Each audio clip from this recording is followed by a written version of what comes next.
It has to go to liver, and at a where the problem is there the encapsulation should burst and release the bioactives. And we are losing around 10 to 20,000 of dead cells every day. Which means most of the dust is our own dust.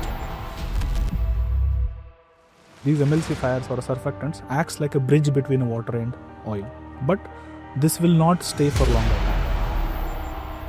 No, many plants have a saphonil in their. Okay. Which can be used to replace these SLS.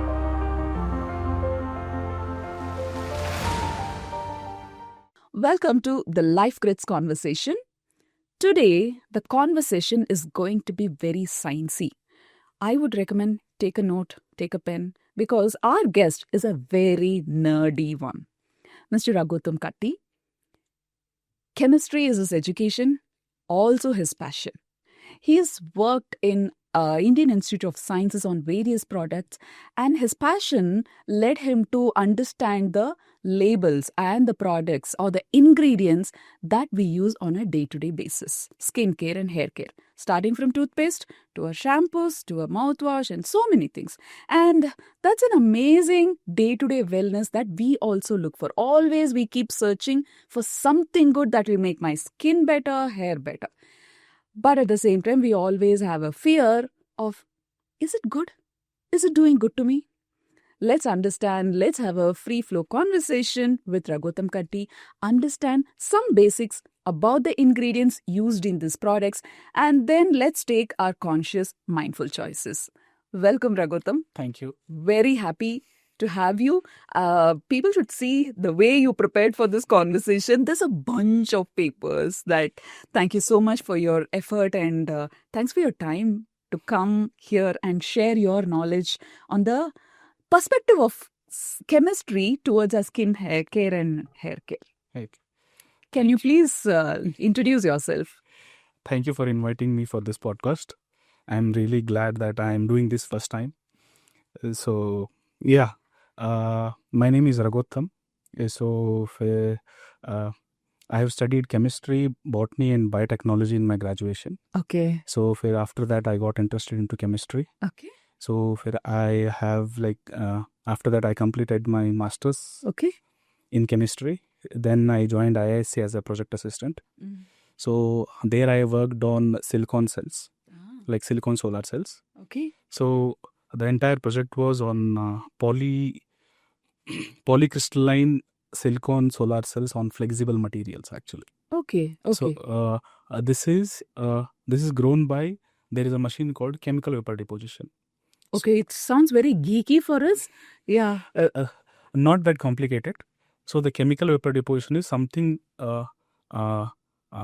we pass a gas. Okay. And at a certain temperature and pressure, and that gas atoms comes and rearranges themselves on the substrate atom by atom. Okay. So this is called chemical vapor deposition. What is the significance of that in a day-to-day life? Day-to-day life, you can have a solar cells of flexible. Oh, okay. Those things.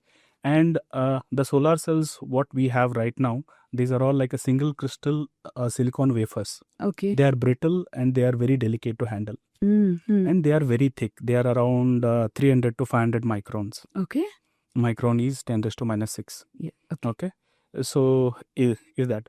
So the material is, too much material is needed for that. Mm-hmm. And in this case, the film is grown. The silicon film is grown by passing a silane gas. Silane is something silicon. The silicon atom is attached to the 4 hydrogens. Okay. So the silane gas passes in the chamber, and it breaks down all the hydrogens. Okay. And the silicon atom goes and sits on the substrate. Okay. So this happens at a particular temperature, pressure, and all the environment conditions are set at a particular level. So in this case, we are growing around 50 to 60 nanometers of a thin silicon layer over it. And this is like not a single layer. There are like stacks of layers. To insulation layers, and after that the modification layers and all the layers. And at the top we can go up to around 100 to 150 micron of silicone on this. What started pivoting you towards skin and the ingredients, the chemistry behind the skincare and hair care products? What drove you there? Okay, so this will go back to 2017 or 2018. So where I found a research paper which is on like drug delivery systems. Okay. So in drug delivery, what happens? What is the drug delivery means? You have a bioactive molecule. You just encapsulate it with an inert material and you inject it. Okay. This is like an internal targeted drug, and there are topical targeted drug. There are like two different things. Okay. So in internal targeting drug, the creating an encapsulation and releasing at a certain exact at point. If you have some problem here in liver, you take it. Yeah. It has to go to liver, and at a certain where the problem is there, there the encapsulation should burst and release the bioactives. Yes. Yes. It should not act on entire system while it is going there. Yes. If it does that, the amount is reaching at that point will be very less. And not effective. Not effective. And you will disturb the entire system by doing this. Which doesn't need. It will be delivering to places where it is not needed. It's not needed. That's called a blanket medication.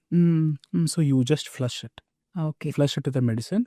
Whatever goes there and whatever hits, it's all by chance. Okay. It's like this. Pray and spray. Yeah, pray and spray like this.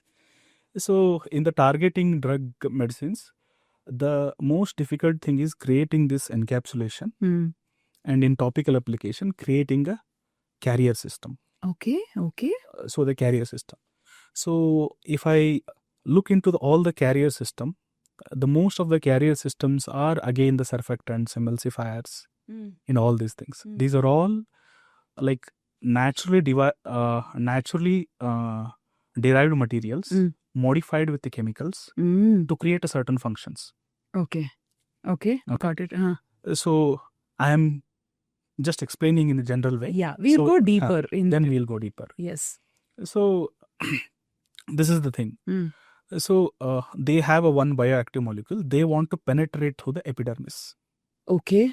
So there are three skin structures. One is epidermis, dermis, and hypodermis. Okay. And epidermis has around 5 layers, different layers. And the outer layer is called stratum corneum. Okay. And the basal layer is called stratum basilae. Okay. So these are very important. Through this, if you see the skin cell cycle, it's exactly about our life. How we lead our life actually, philosophically, if you yeah. So if we see it, so what happens is the one stem cell layer is called a bacillus. That is the layer where you have a stem cell lining. Okay. And stem cell is the one which can go n number of this mitotic cell division. Okay. So there is a cell division. This is called mitosis and meiosis. Okay. Meiosis is it becomes half of the cell, and all the genetical material is divided into half. These are all like sperm cells. Like all the reproductive cells, what we use, the ovary and sperm, these are all go through this meiosis. Okay. Mitosis is one, the body each replicates. Okay. The same cell, it divides into two. Okay. The exact cell organelles, exact genetic material, everything will be there. It's just a copy. It just gets divides. Yeah, it divides. The only stem cell has the ability to become any cell in your body. It can become your hair cell, dead cell, or it can become your heart myelin cell, myelin cell. Okay.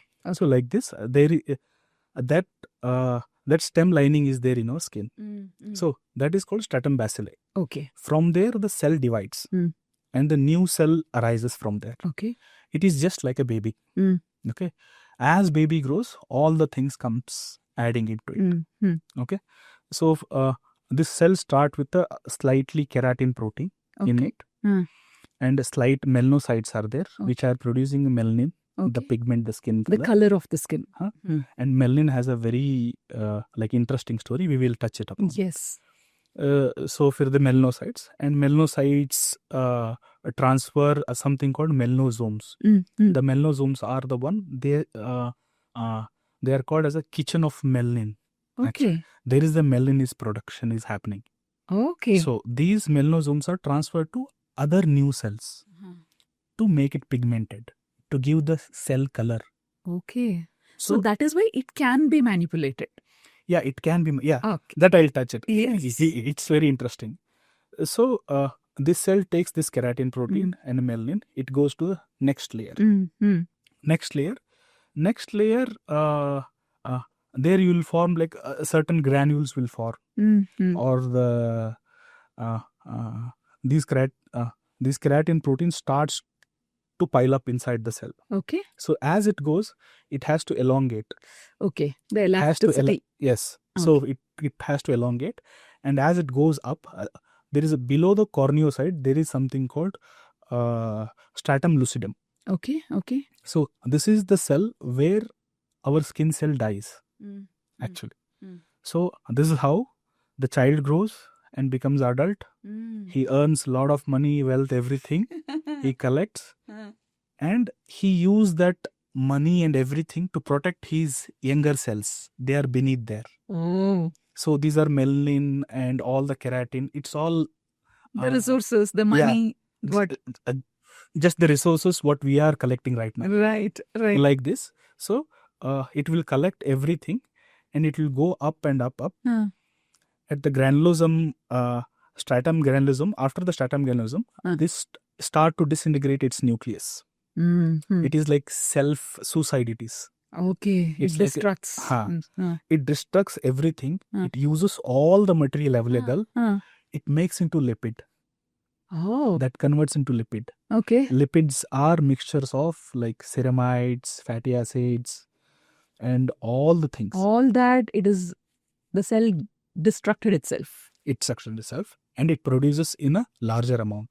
Okay. So that there is a cell in a 3D structure. If it is like this, it start to flatten like this slowly as it goes. It becomes a flat layer. Flattens. Okay. So this layer is bilayer. This layer is bilayer. Okay. Okay. So these two layers attaches like this, and all the cell organelles comes out as a lipid around it. Oh, so such this beautiful nature is. While we see this as a biology or as a lesson, but such beautiful things that happen right now while we speak. These are things happening. Exactly. And we don't realize. And the whole cycle takes around 40 to 45 days to reach from stratum basilae to stratum corneum. Okay. It takes 40 to 45 days. Constant work. Yeah, it's a constant work. It's 24/7 it is working. So after this, what happens? So just before reaching the stratum corneum, the stratum lucidum, where what happens is there is something called the lipid glue is forming. Okay. So that is attachment for your upper layer cells. So that it is programmed in such a way that until the beneath layer becomes matured, or it is ready to expose to the sun and the environment, till then this glue becomes very sticky. Okay. After that, it slowly dries and it leaves off, and the dead skin will go off. That is where from inside so much work. One dry skin is not a small thing. It is so much of work that. Okay. And we are losing around 10 to 20,000 of dead cells every day. Okay. Which means most of the dust is our own dust. Yeah, almost. Around when we when we get up, there are dead cells falling down on this chair, on this, everything. So these are like a dead cells. So they reach to this last stratum corneum. That makes our skin. Okay. So in this, we all apply all these things, like all chemicals, all moisturizers, and all serums, everything, whatever we apply on the topical. One question, because you have gone such deep, what we think is it's a plastic cover kind of a thing where we apply. This is the largest organ. We have to remind ourselves 100 times that skin is an organ. It is not just a protective layer. And also we have to remind ourselves that how much effort it has taken to become to make this and protect you from all these things. that somehow, because it's easily accessible and we are able to do. Exactly. If heart and other thing, because it's inside, it's protected, we respect it a lot. But skin, we take it for granted. And it somehow doesn't go into head that it is an organ we need to take care. Yes. See, from as simple as an ointment or a headache balm, which we apply on the head. Correct. What is happening? Does it, because there is always a understanding that what you apply on the skin reaches your bloodstream almost directly. At least what we eat goes through a lot of filtering system, right? Yes, correct. There is so many levels of filters before it reaches and converts into something to join the bloodstream. Correct. But what you apply goes. Is it true? And how does it happen? See, what we are doing is, so we are not considering it as a organ, as you said. We are taking it very lightly about this. But if you see through Ayurveda, there is one statement in Ayurveda. It says, your skin is like the mirror of your manokosha. Manokosha. It's very deep actually. So, and they consider all the skin disease as a kushta. They categorize it as kushta. Actually, kushta roga they should, but it is not kushta. That is a roga. That is leprosy. Kushta is something else. So the kushta is all skin diseases considered as a kushta. So, and they connect it to the manokosha. So what they say is, whatever you think that you are hiding something in your brain, in your mind. It reflects. But body doesn't let you do it. It reflects on your skin. It is not it is technically also, it is true that face is the index of mind. Our skin is the index of your mind. That is the equivalent of what you said, manokosha. That is, skin is a reflection of the manokosha. Manokosha. And it's a mirror. Exactly. So for whatever you have, for a longer time, whatever you are thinking, so those things will see on your skin. If you can read the skin, you'll read the mind. Mind. Absolutely. And if you are going through very negative cycle, that also has a different effect. If you are going with like very happy cycle in your mind, there is a different effect. That is what we call it as, in a simple words, glow. Hey, what is happening? You're glowing. It means that you're going through a good mind journey. Things. And if we compare this concept to the modern science, so most of the things what we think and how the process is happening in our mind, everything is related to somehow it influences your hormonal systems always. Okay. So the stress is one of the best example. Yes. So when you have higher stress, the cortisol will be like released. So it tries to like soothe down the inflammation in our body. So this is what happens. Like this, not only cortisol, every other hormones are affecting. Yes. Like for example, if you take alpha melatonin, there is hormone called like alpha melanin stimulating hormone. Okay. So if you have a high stress, it will create inflammation in your body. So that triggers this hormone. So this hormone gives a signal to melanocytes, and that melanocytes triggers the melanosomes to produce more melanin. So it gives you hyperpigmentation. I would like to bring a different insight to it. Okay. They say your diseases is first impacts your aura. That is what your science, you're trying to explain it in different words and different terms you're trying. Basically, if your a pain doesn't come overnight, it would have taken months or weeks. Accumulation. It is accumulation. And that impact of aura is nothing but generation of a thought. Yes. Basically, if your skin has an acne, it means that it didn't happen overnight. It happened for a long time. It was just thinking if you will fight it out in that level itself. You didn't fight it out. It had to manifest as a physical thing on your skin or onto your organ. Correct. Right? But that is what you're trying to tell to us in a technical science, your technical way. And one more thing. So anything happens in our body. It's like a chain reaction. Okay. Everything is chain reaction. So if we think that if I treat only the heart will be get treated. It is not like that. Every system every system related to heart in a very long way or somewhere it is connected. Yes.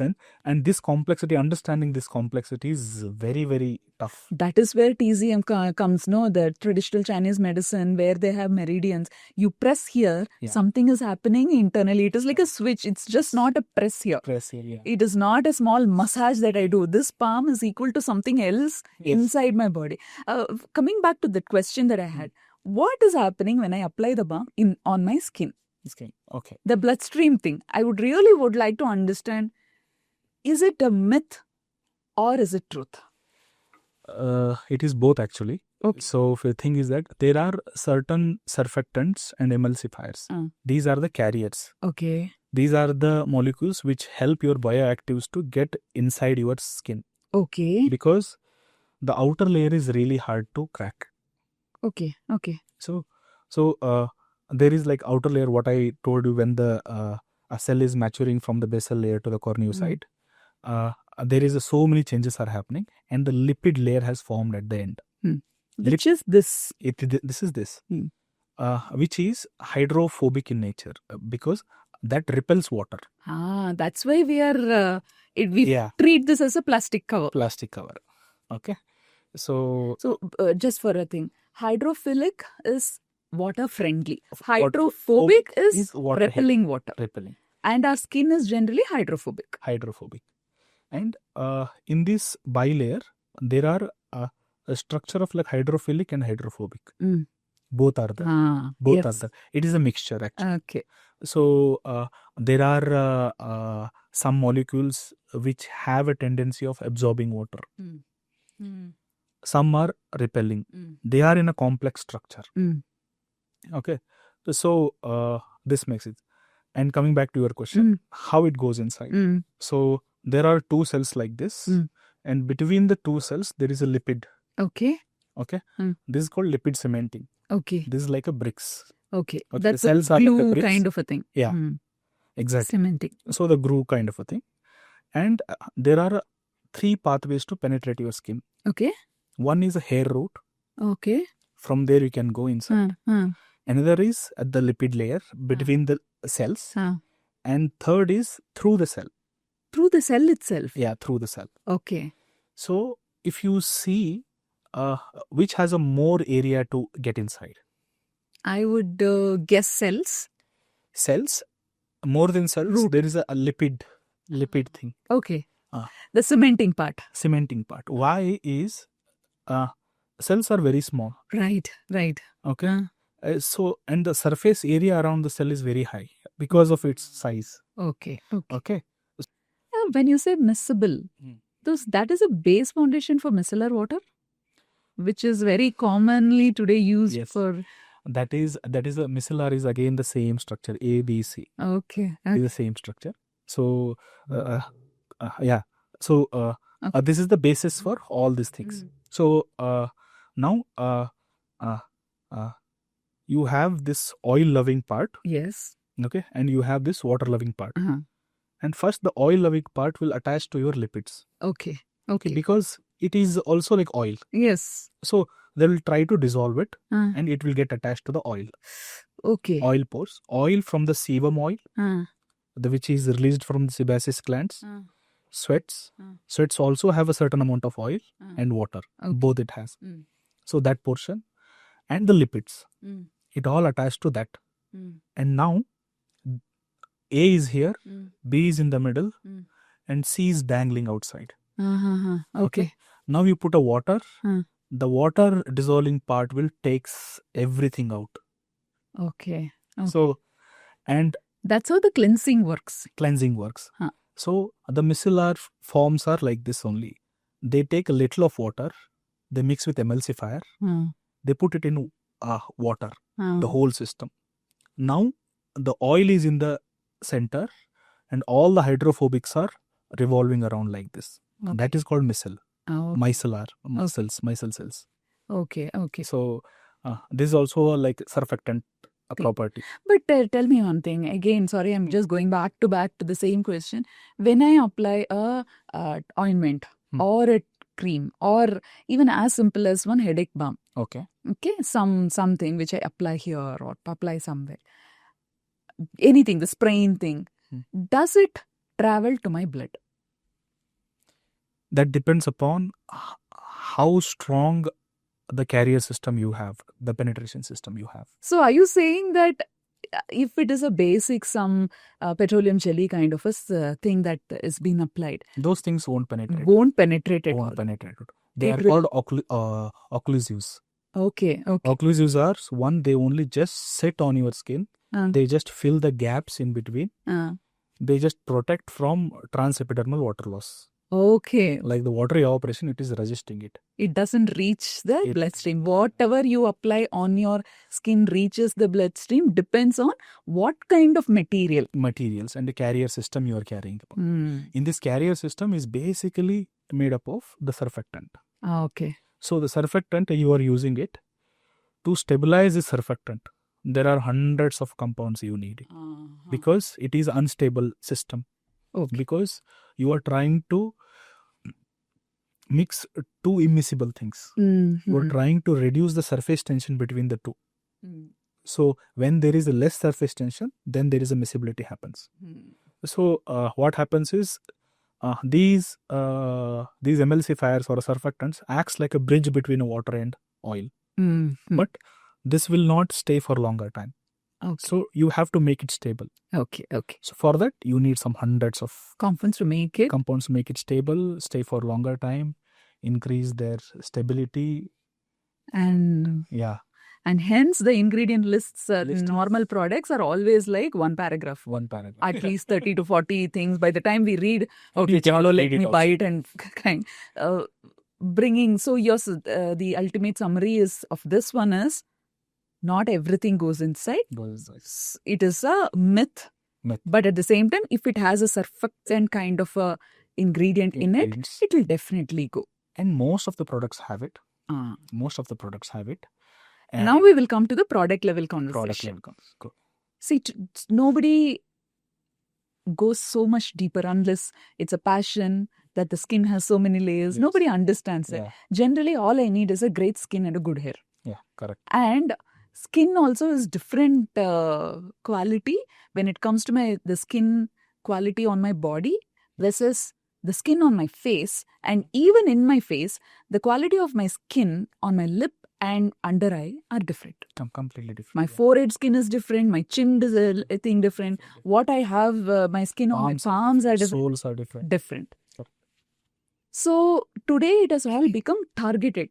Your lip care, your this one. But in olden days, we had one great thing called oil, castor oil, sesame oil, mustard oil, and depends on the regions of that. Oil was the go-to. Correct. But today where we have reached is a 10-step routine. And we are definitely obsessed, most of us obsessed with the K-beauty routines, where that is where these step routines and all started. Till then, what usually in Indian homes... it's all customized. In this 10-step routine. But in Indian homes, usually some 30, 40 years back or 50 years back, if you see, they will have one soap. That too, one soap for everyone. Then after the thing, they'll apply some powder. Talcum powder. This is all. Then they put one vibhuti or kumkum. Their makeup routine or hygiene routine is done. Correct. We are far from that. You should see the number of bottles and thing in every home. We have gone into a pit hole, actually. They were the good, actually. They were the good. Okay. We'll reach there. We're in this conversation. Why that was good and this is a pitfall. Okay. Because right away when we say a pitfall, it looks like we are very biased. No, we don't want to do. We actually see one thing. Like I was telling, accessibility is there. Today, if you have to take a bath and somehow you didn't take your kit, all that you get is one nice soap or a face wash or a body wash. Correct. That is all you get. And one toothpaste, easily accessible and affordable. So we are not in a place where we can avoid all these things. Yes. Convenience, modernity, and the time crunch. We are all running for whatever reason we are running. We don't know. That is a different philosophical term. But let's accept that we can't run away from these traditional or not the traditional, but the most available products, and where media has put in our head like the moment you get up, you're using a sodium lauryl sulfate loaded toothpaste. Do we need it? We don't need it. We don't know. Yeah. So probably we'll go to the skincare 10-step routine there. Yeah. But we start our day with a toothpaste. Yes. How are the ingredients in that, and do I need it? Most of the ingredients are not needed. Okay. First thing, do you have an alternative for surfactants in natural things? Yes, we do have. Oh. Most of the Okay, chemicals. let's break it down again for the people who are watching. They're not chemists, like I'm not also a chemist. Sure. What is a surfactant? Okay, surfactant is the basic structure where you have a hydrophilic and hydrophobic groups are attached to it. What does it do? Surfactant cleansing. Cleansing, it has a many functions actually. Depends upon what kind of a charge it has. Okay, if I touch upon a surfactant directly, so there are like cationic, anionic surfactant, non-ionic surfactants, and amphoteric surfactants. Honestly, when I buy a toothpaste, I should all remember this. Then I would be very scared. These are all the general classes. Okay. Within these classes, there are hundreds of surfactants. Okay. So there are good ones, there are bad ones.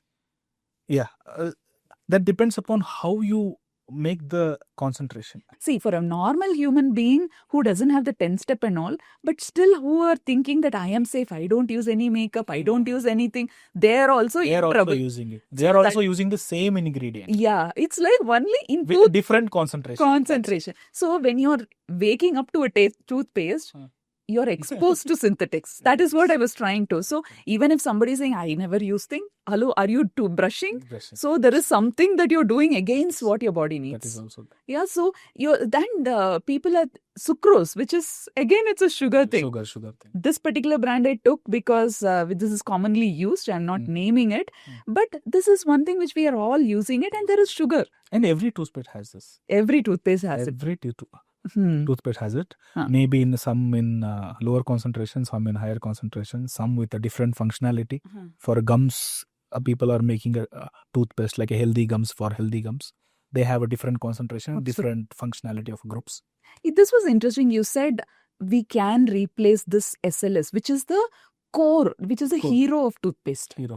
Which is actually cleaning, and then other things are all supporting this to nullify, like you said, and to make it less harmful. It will be harmful, but it will be less harmful. Okay. But anyway, you will be using it for 40-50 years until you last breath. You will be brushing, so it will do what its work is. So, if I tell you the alternative ingredients for whatever they have right now. Is it there, first of all? Yeah. What are they? So, if you want a surfactant to clean it with a natural material, there is a licorice, ST Madhu. ST Madhu has a lot of saphonils. Okay. Saphonil is a natural surfactant. And it is edible also. It is edible. Because when usually in natural ingredient. And it is very sweet because of that gabberellin, the compound is there.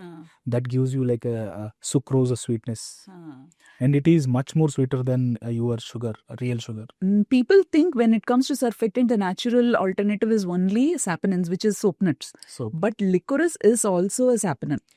No, many plants have a saphonil in their compounds actually. Okay, which can be used to replace these SLS. But in a different concentration.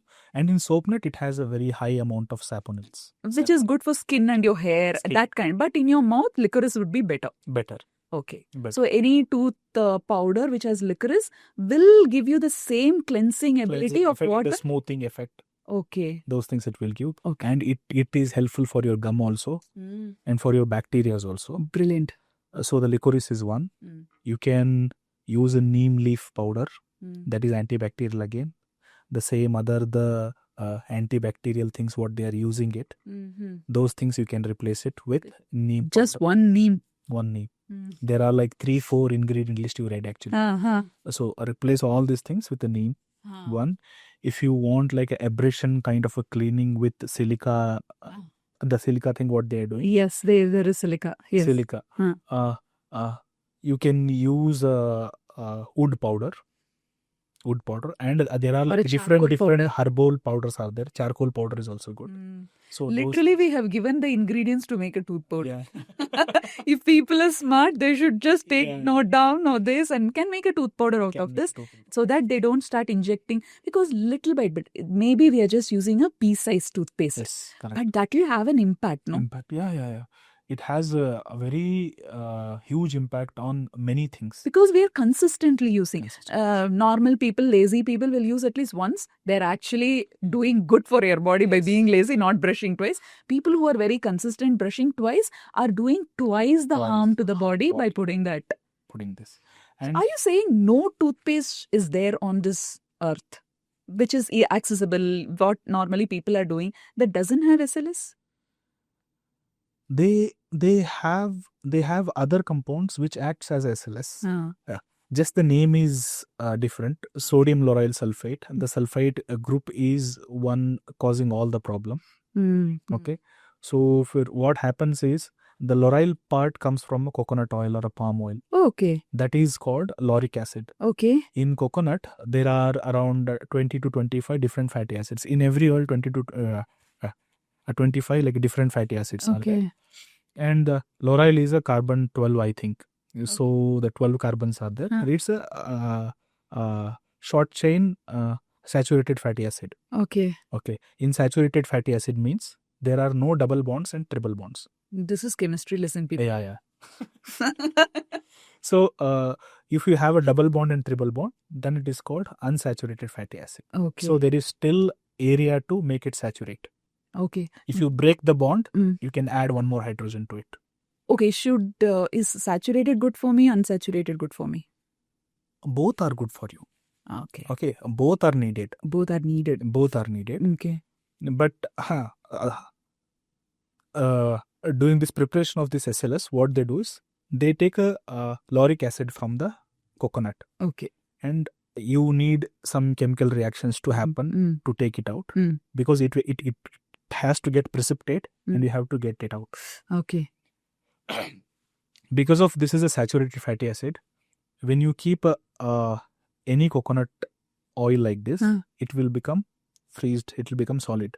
Oh. Because of lauric acid. Because it is 47 to 50% of lauric acid. This is the answer why only coconut oil is frozen and other oils don't freeze. Not. Because it is saturated. Ghee also gets thicker, but ghee and coconut oil is a saturated fatty acid. So coconut oil has higher. And ghee has more of minerals, vitamins and saturated fatty acid. Because of that, it is taking that frozen, and you need a spoon to scoop it out for coconut oil. Coconut oil. Okay. Also. Because of that is the reason. If you take a sunflower oil, even if you keep it in a freezer, it won't become. It won't. Because 70 to 73% is linoleic and linolenic acids are there. Okay. Combined together make 70% of the unsaturated fatty acid. I'm just wondering why these were all like. These lessons are not taught in schools. Yes. They spoke to us on linoleic and other thing where I couldn't relate. Now, if people would have told me like this coconut oil has this one, then it will have gone to my head. Practical examples if you give, then it will sit in your mind. Teaching needs to change. In every episode, I end up telling this teaching stuff. The way we learn things or the way we question, the students' question should change. And sequence is also not good in schools, how they teach it. Yeah, like what to teach first and what to next. This is very important. Yeah. Because some chemistry lecturer comes and he says his own thing and the biology guys comes. They don't interact. Hello, chemistry first. Only has organic and inorganic. They have to interact first. I'll teach this first so that they'll understand your subject better. Yeah. That coordination. That coordination. That storytelling is not happening. Has not. If that was there, probably today he would have not been so blinded. Because today I guarantee 90% of people who are watching this wouldn't have known that the toothpaste has a SLS. They know because thanks to media and thanks to influencers, at least they know SLS is there in shampoos and soaps and face washes and body wash. But nobody is suspecting a toothpaste. And in toothpaste also, people are bashing about fluoride content in the toothpaste. That gives you like a whitening for your tooth. What it is doing is it is taking one layer out of your tooth. Ideally, Ayurveda, there's one expert who was there. They said use it is not supposed to be even white. It's supposed to have a pale yellow. Pale yellow, correct. That is the real color. And suddenly all our... If you see the kids' milk who are drinking mother milk, they have a pale yellow. which is the right color. Right color. The Once sparkling white is very, very media-ish and media uh, side. something we are chasing what we are not supposed to. Yes. Like many other size 0 type Size. of a thing. Yeah. Okay. So next is something which we will come is the mouthwash, Okay. which is like, again, it has Yes. become a mandatory. Mandatory kind of. Earlier, it was a gandusha, which was we put sesame oil or arimedadi thailam kind of a thing, which we The oil pulling. oil pulling is what. But today that has been replaced into mouthwash, and it has become mandatory because nobody likes bad breath, Yes. and this helps. But how good it is! It has got eucalyptol, menthol, methyl salicylate, thymol, and it has got good old water, alcohol, benzoic acid, poloxamer 407, sodium benzoate, and caramel. Caramel. Yes. Is it good, bad? All the most of the things what you read in the previously, so those are all like essential oil compounds. Okay. Which is eucalyptal, Menthol. All that, those things. then it came methyl salicylate. Methyl salicylate. Yeah. That is also like extracted from natural and again added Lot of the compounds. yeah, these chemical groups they are Yes. attached to it. So in this is more harmful than the paste actually because it is in the liquid form. Yes. It can go anywhere in your mouth. So the penetrability is more even. And you have alcohol and you have benzoic acid and people who are saying that, I'm a teetotaler, please don't call yourself teetotaler. If you're using mouthwash, you're using alcohol. After drinking a green tea, if you use a mouthwash, then it is nullified all the effects. All the good effects from the green tea.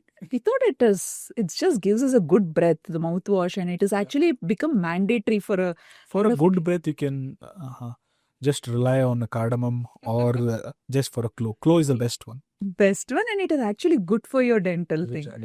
So you will be saying, as a chemist and an expert who understands the skin and lot of chemistry, you have established that you are an expert. Okay, so with that and knowing that, you are saying a no to the mouthwash. No, completely no.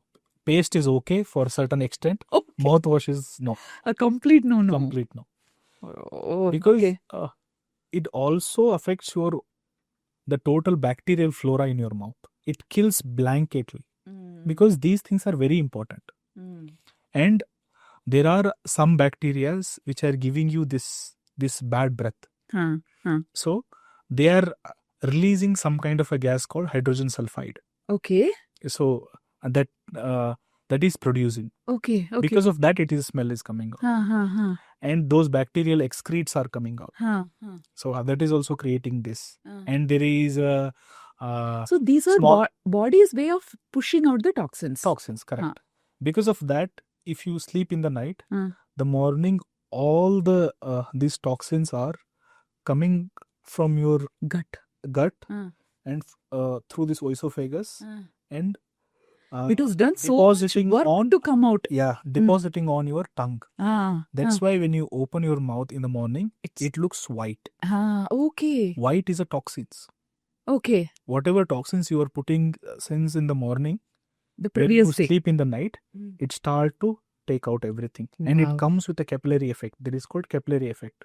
So like pulling it out. It is not towards gravity. It is something is happening. It's going against the gravity. Yeah. So much of work happening. It's so much of work. And we actually look at it with hate. Actually, we should be grateful that some work has happened in the night, pulled everything, and easy to take it away. Correct. But what we are doing ulta is adding more negativity to it and again pushing it inside. And bed tea is the worst thing. Okay. You should not have it because body has sent all the toxins here. Right. And you are taking a hot tea and melting it, sending it in a gulp inside. That is accumulated from every part of your body. We thought that's luxury, having bed tea and bed coffee. Is the worst thing that we are doing again. Okay. Recipe for disaster it is. Another common thing which becomes a very, very fashionable thing, no? So protect the microbiome thing. So gut biome. Gut biome. Gut biome. What they say is immediately after you get up, drink 500 ml of water so that you protect all your things that in your mouth and send it back. Which is actually not right, huh? See, drinking water, this 8 glass of water, 10 glass of That water. is over a day. What I'm saying is immediately. That is also wrong. Okay. That is also wrong. Body knows how much water you need it. Okay. Body has a fantastic sensors in it. Okay. It always dynamically measuring your environment. If I sit in AC, I'll feel dehydrated. You want to drink more water. You want to drink more water. It will tell you when to drink it. You just keeping your timer and drinking the water, that doesn't help you. Doesn't help you. And most of the people, why they drink water is for the skin. Yeah. I want to look hydrated. I want to look hydrated. There is no such a concept that if you drink more water, it will come to your skin. It will go through your kidney. Yeah, you're giving too much work to your kidney. That is the most harmful thing what we are doing is drinking more and more water without knowing whether I need it or not. I am 6 foot, so I need a more water. The shorter person need less water. Today we are generalizing. Everyone, you everything drink. is statistics. I do drink. You take 1,000 people's clinical trials data and draw this standard deviation in meridians. Remove it. This is the one. Which is very wrong. Very wrong. We come from a system where each individual is customizedly treated. Is completely unique. From body, from mind, everything. But that is also kind of a need. Today, scaling, mass production, we can't end up creating skin creams and products just for you, just for me. It is not scalable. But that's where we are going. One good thing is there are smaller brands and things who are doing customized whatever is needed. Correct. But at a scale level where the accessibility needs to be higher, that is generic. But it is up to individuals' decision to choose what they want. The freedom is there. Nobody is showing anything on you. It is up to us to choose what we want. And one more thing, this all started with mass production. Yeah. These things. Because of this. Because natural products, creating a mass production is difficult. They're very difficult. You can't even find same coconut oil the same way, even on the same tree. Same tree, correct. Exactly. If you take 2 different coconuts, the quality of the coconut oil extracted will be 2 different things. Exactly. And one more thing we found during our research in Sushenah. So what we found is if you are making herbal concoctions, okay, I cannot make some brands are making tons of lotions in one batch. Not possible at all. That is not possible. If I do it, the herbal concentration homogeneity, the spreadability of its molecules in every bottle in a same way, that is completely different. Some will get a lot of herbal content and some will not get anything. Yeah. So for this, we have to prepare in a 1 kg batches. We have to prepare 100 batches of 1 kg. If you want to make 100 kg, you have to make 100 batches of 1 kg. Yeah. That is the difficult thing. But that's not happening in the mass production. These all chemicals came for this mass production. Yes. Because to maintain, to spread it, keep it intact with some carbomer you put it to build. And carbomer is something which needs to be addressed, no? It's worst things those are. Actually. And where is this carbomer? What all products can we find this carbomer? Carbomer is in all use kind of jelly things. Anything that feels... Anything, it feels thicker and it gives you cool effect. Oh, and it has carbomer. Yeah, carbomer. In this, there will be carbomer. All your sanitizers, all your shampoos. Which feels smooth silky. And it gives you glide. Glide. Glide is very much, people are enjoy. Really... They need gliding. Crazy about the glide. What is actives? In any label, there are something called actives. Okay. In any labeling, these are the main ingredients that are working for that particular objective. Marketing labels, they put it on the actives. Bottles. Yeah, actives. So what should I know by actives? These are the key things that are working in the product? Yes. these are the things which are going to solve the main problem what this product is made for. Okay. Like for example, if you are taking it for melanin reduction, for a pigment reduction or anything, you have a vitamin C. That is L-ascorbic acid. Okay. Okay, vitamin C. It is L stands for optical rotation of the molecule. Okay. So there is a leo-rotatory and dextro-rotatory in molecules. Okay. So that gives you a chirality of the molecule. The functionality completely changes with the just rotation. If it is rotating in a dextro-rotator, it's so fascinating that you just take a one monochromatic light and you hit on that molecule and molecule rotates. Just by hitting it, you don't have to do anything else. So this is the way you just find out whether it is a leo-rotatory or a dextro-rotatory. So this has a leo-rotatory ascorbic acid. It has very similar to lemon, citric acid, what you have, no? So same thing it has. Okay. The same vitamin in the lemon and the lab synthesized L-ascorbic acid. The structure, everything is same. Okay. What it does is, it goes inside and it breaks the bond in the melanin compound. Okay. So what happens is, because of these chemical bonds, this is giving you this color. Okay. So when you break those bonds,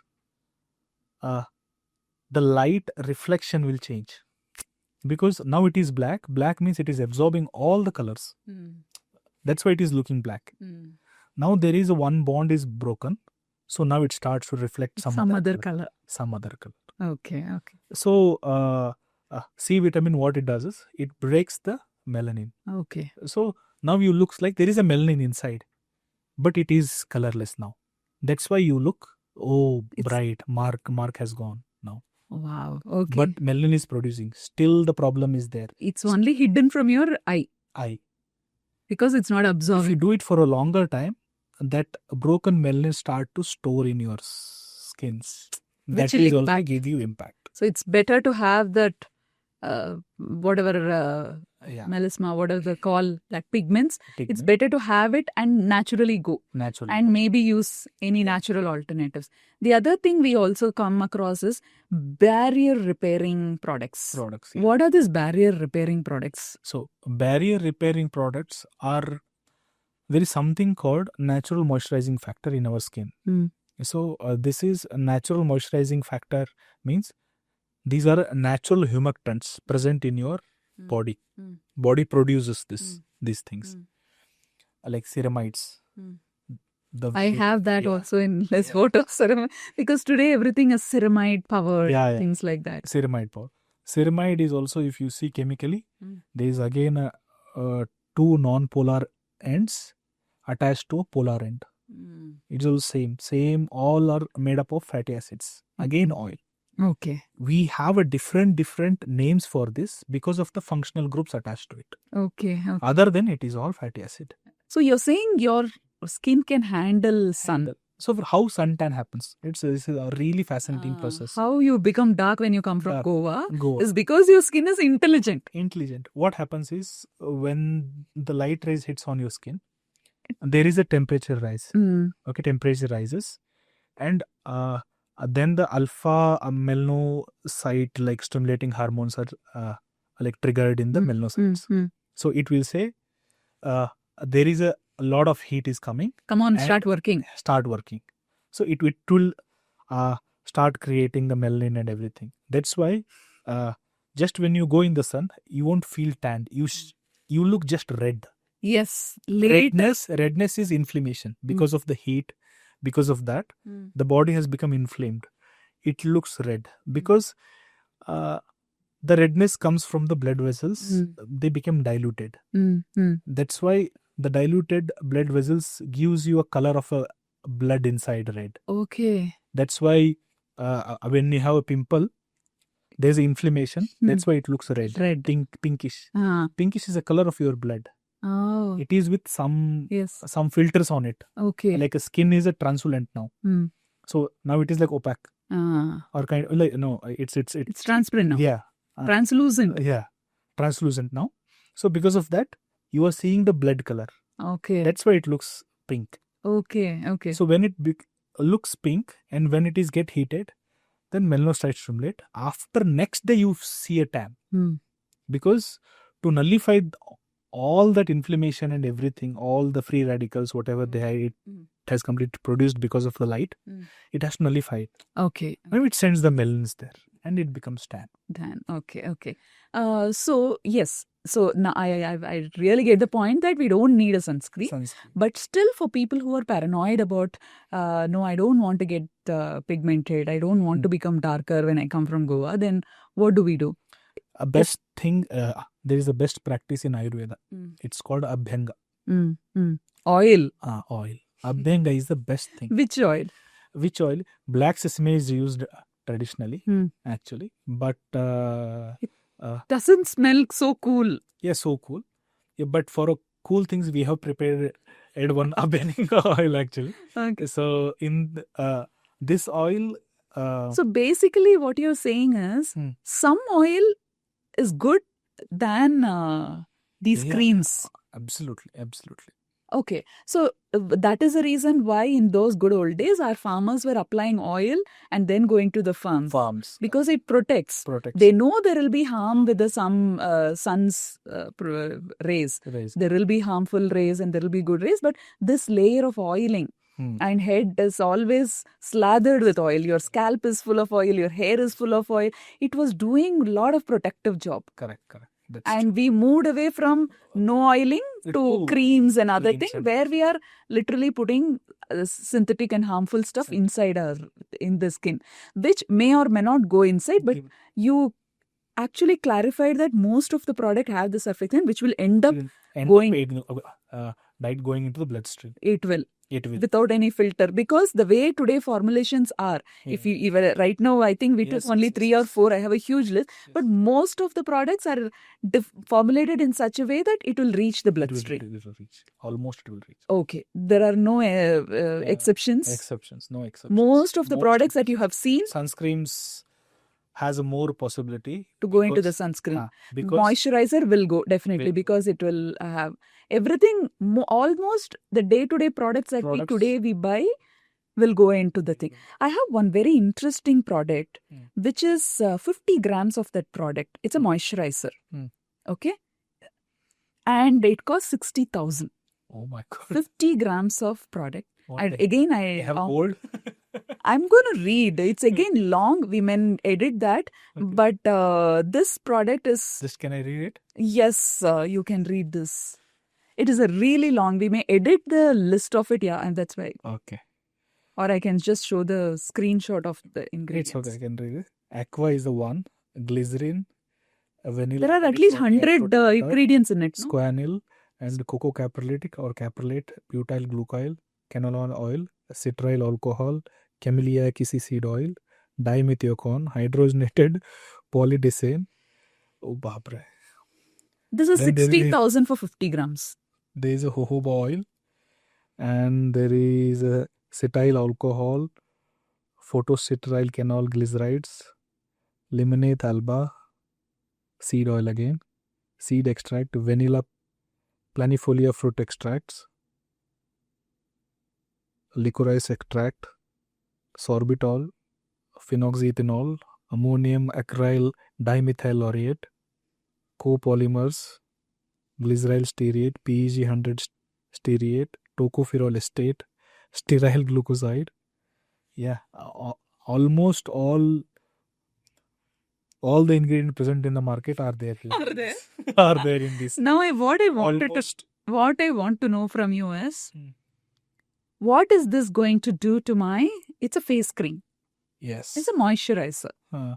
So what is this skin respond to this cream? Is it like the next day I will get a glass skin, or what is going to happen to my skin by applying this cream? See, most of these copolymers and polymers are here. They'll fill up your gaps, The cementing places. cementing places. Okay. That will give you a feel of like softness, touch, everything. Huh.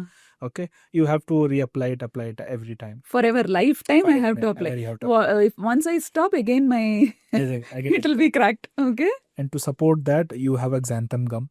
Ah. Gum is also very sleeky, slippery thing. Yeah. That will also give you like Glides. glide on your skin. And then you have all these lipid softening things. Okay. So if you have a rough lipid edges, those things will be softened. So that will again give you like softness, silkiness. Okay. Again, these things adds. And apart from this, these are all like extracted plant fatty acids. Okay. They are given in a botanical names and chemical names they have given. Okay. And there are colors also in that cream. Yes. There are colors. Most of the colors are comes from iron oxide. Iron oxide, why? It has more of oxidative states in iron. So as the oxidation state changes, the color changes.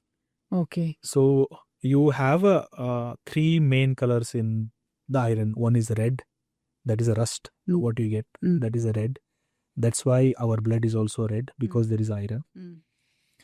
So and something called yellowish color will come. That is iron 4 oxidation state or 3, I don't know exactly. Yellow, red, and there is one more Orange. Dark orange or initiate will come.